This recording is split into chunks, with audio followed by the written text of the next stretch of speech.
呢度呢，就係我哋屋企嘅後院啦。呢個呢，就係我個菜園。我每日瞓醒覺呢，我就會嚟睇下我個菜園，我啲收成呢，睇下大咗幾多，同埋呢，就嚟出嚟呢度釣魚啦。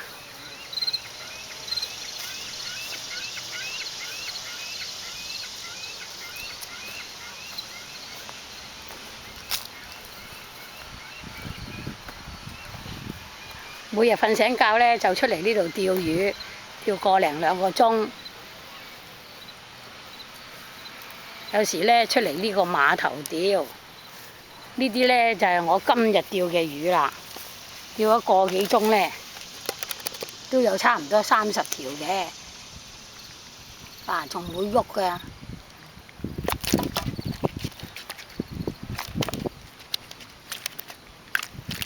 但係呢，一陣間攞咗俾朋友㗎啦，唔食㗎啦，食到厭咗啦。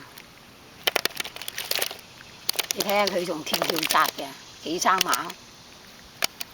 或者一陣間晏晝夜啲再嚟釣過。